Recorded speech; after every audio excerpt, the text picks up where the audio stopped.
anybody's doing it, and we thought we might as well let the GDB crew do it. Mock draft, the first official GDB mock draft of the for the NFL, and it's going to be the perfect draft.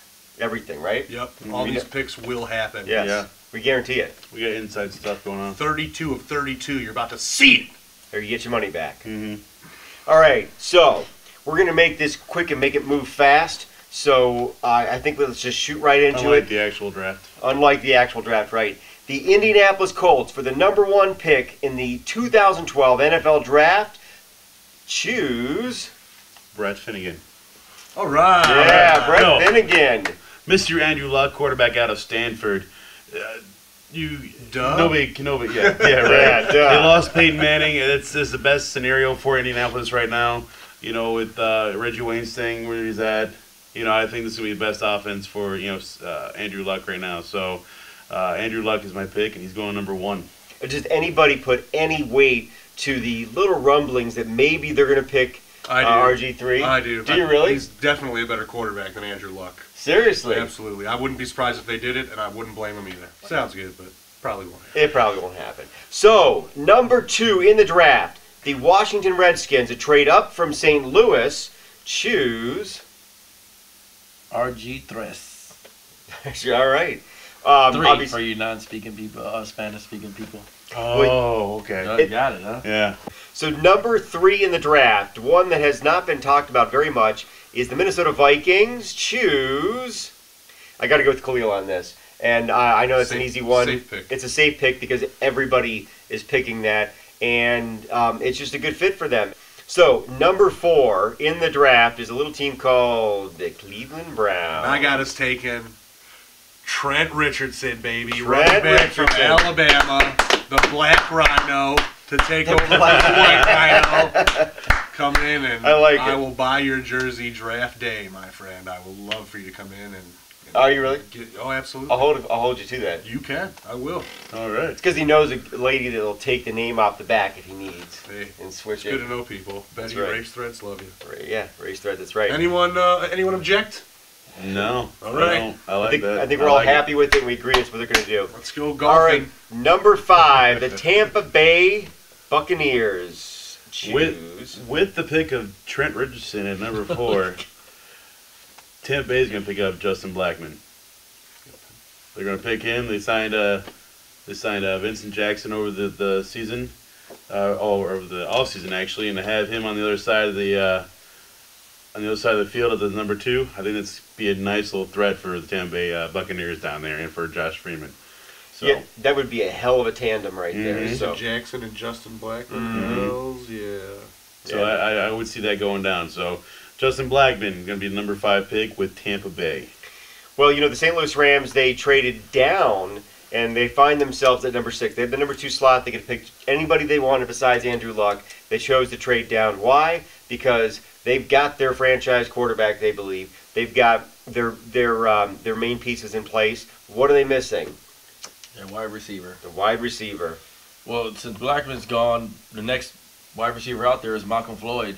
And as Brett stated earlier in the show, it is just one amazing wide receiver and a big talent, and that's what they need over there. Basically, we got to say for them, the best wide receiver on the board at #6, and that's probably what they're planning on. Well, we got #7, Jacksonville, who is a marginally exciting team this year. There's a lot of ways they could go. Probably defense. Maybe you want to go cornerback at this. Probably, though, I think defensive line, the best defensive line on the board at that point. And you're looking probably at Melvin Ingram, and that is only because he's the best lineman on the board at that point. Drop off after that is a bit significant. So that moves us right on to Miami. Now, Miami is a very fun team because they always do the dumbest thing ever, a la Ted Ginn, first round with messed up legs, and they drafted him as a punt returner.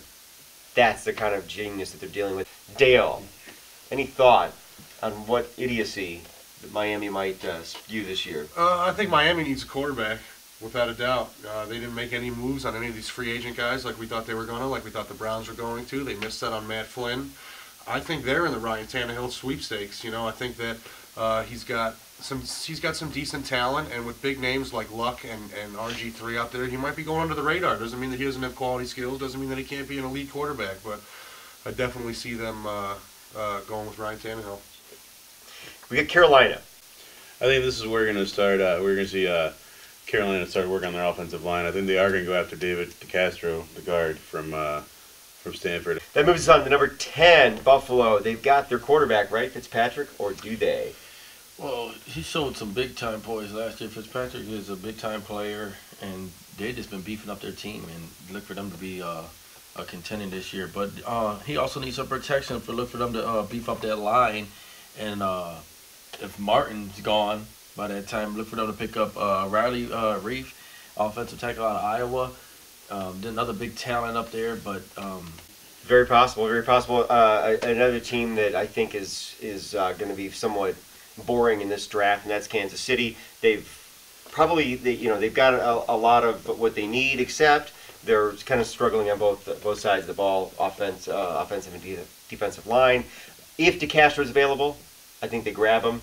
And I think we're at the point in the draft where if that guy's available, whoever comes up is going to grab him. And if he's not available, they're probably going to go defensive line in one way or another, probably like a Fletcher Cox type guy, and just gives him some more beef to continue on with the other little pieces that they got going. So let's move on to the number 12? Yeah, number 12 pick in the draft. Seattle. Yeah, Seattle Seahawks. They definitely need some help on the defensive end of the defensive side of the ball. Morris Claiborne's still out there. Got to take him without a doubt. Morris Claiborne, cornerback, LSU. As I said earlier, the next Darrelle Revis, heading out to Seattle. Well, that brings us to Arizona at number 13. They've got Fitz. I think they've got a quarterback, right, Cole? I thought they did, but they've been kind of screwing around looking for a quarterback also. So, I mean, Arizona's going to be a really tough pick to try to get right. I'm going to think they're going to take Luke Kuechly, the inside linebacker out of Boston College. They need a defensive middle linebacker there, or inside linebacker, I should say. So I think the defensive side of the ball is what Arizona's going to go for. All right, well, that takes us to Dallas. And who is the perfect person on this panel to take the Dallas pick, but the Dallas fan? Well, they already got that offense pumping over there, but the only thing they lack is that offensive line. My boy gets sacked down. He gets the sacks, man, and they need somebody on that right side to help him out over there. So look for them. I'm looking for them to pick in that Martin DeCastro. So whoever gets picked first out of those two, I think that's where they're gonna go. Well, DeCastro goes first, and they're gonna go with Martin. If Martin gets picked first, they're gonna go with DeCastro. Romo needs some protection over there. He does. He needs a lot of things. Yeah, and he's not getting it when you're out there running for your life the whole time. Can they draft focus for Romo, because he's lacking focus more than anything else. He's doing good late game focus, man. That's his issue. Few big time comeback wins last year, but they also lost a few quarters. So. Well, okay. Let's look at a team that I think probably is you would think that they have a lot of other areas that they could address, but honestly, at the number what is it going to be, the number 15 pick, Philadelphia Eagles, I think go wide receiver. Best wide receiver on the board, probably Kendall Wright at that point. They've had the Deshaun Jackson chaos. They're set defensively, and I think that's their biggest need. So, moving on to the New York Jets, and they are always a fun team. I was definitely looking at Kendall Wright for the Jets because with the departure of Plexico not getting signed yet, Santonio Holmes being their possible only guy, I was definitely looking at wide receiver. But this is why it's a draft, and this is why things happen. So I'm going to go to the other side of the ball, and the Jets, they love that D, and they got those two solid corners, and I think they're going to add small safety Mark Barron from Alabama.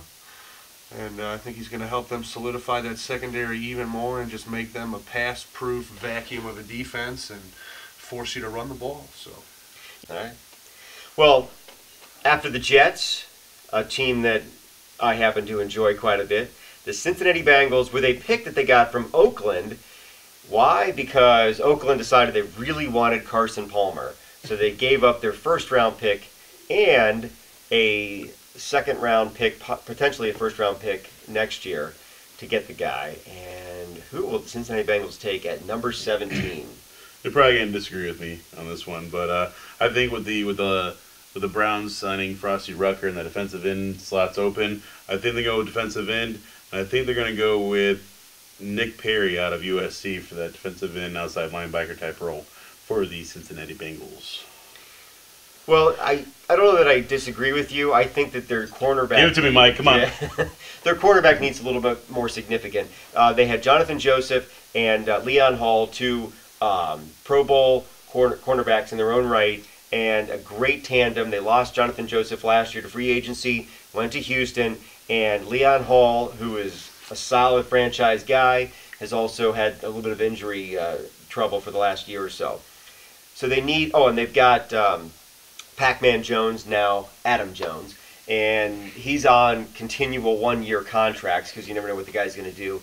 And they've got another aging cornerback. So they're going to have to address that need at some point. I think this is probably where they do it, and they do it with another guy with an arrest record, because why not? That's what they do. And that is Dre Kirkpatrick. Now, granted, his arrest, his charges, they've been dropped, and it was all for drugs and, you know, it was marijuana, and kids do that, you know.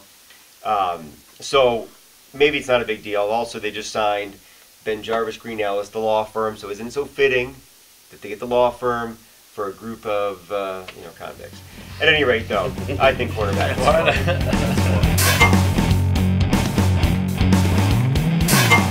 Well, with the 22 pick in the NFL draft, the Cleveland Browns select.